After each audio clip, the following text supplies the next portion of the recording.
So we are in California, the very north in California. Willow Creek is in between San Francisco, but actually closer to Oregon. So we have a Merlot from Garrett.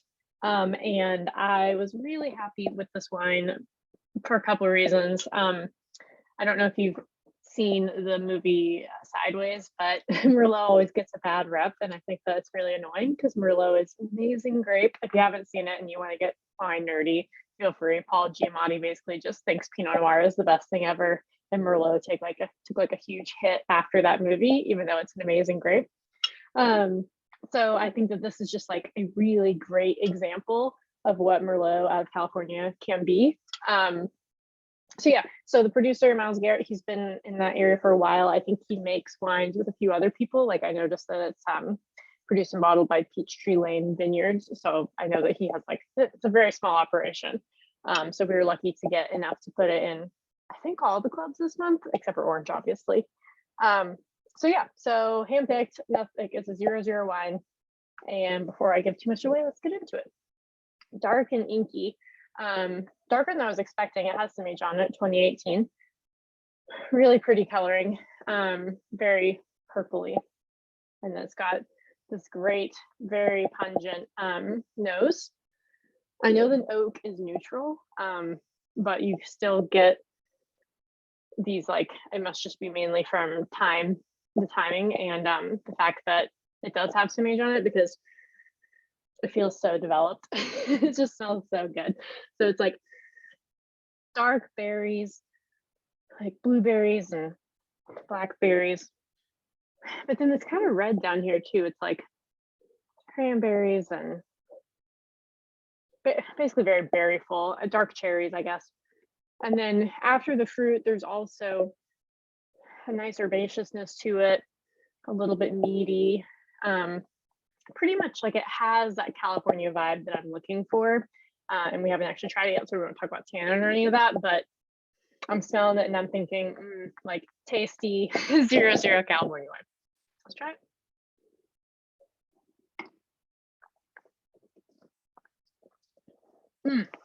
It is so juicy. Like the expression is so beautiful. It's like those berries are there and they just feel like they're exploding in your mouth because it's so juicy. Super fresh. Mine has a bit of a chill on it. I would recommend, mine actually might be a slightly bit too cold, but I am enjoying it at this temperature. It's just randomly really cold today. And I would basically start by drinking it chilled, let it develop over time. I just did a little Coravon of it, so I don't have too much right now. And you can pair it with all kinds of stuff. So I would put it with, like, talking about Easter lamb would be great. Certainly with like red meats. I could go with steak. The tannin's not super strong, but it's definitely strong enough that you can put it with meats on the grill. It does have that savoriness to it, so I do like the idea of it with meats, like darker meats, gamey meats even. And then if you didn't want to go in that direction, like it is, like I said, so juicy and so fruity, I think you could put it with something, maybe like something starchy, like potatoes, which is very basic, but like maybe like a baked potato, something with baked potatoes and like sour cream and cheeses would be really good. Starchy, I think, could be really nice with this. Anything else? I don't know. I'm gonna do meat for sure, just because it's not that common that we get ones that I feel would go great with meat. Mushrooms could be really good with it. It's not as earthy as some of the other wines that we've had, but it still could be great with it. You know, it's got that whole like tobacco thing going for it. So there's a lot going on.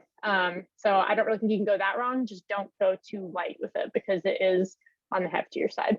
So I hope that you already liked Merlot, but if you weren't sure about it before, I hope this one makes you like it more. Enjoy.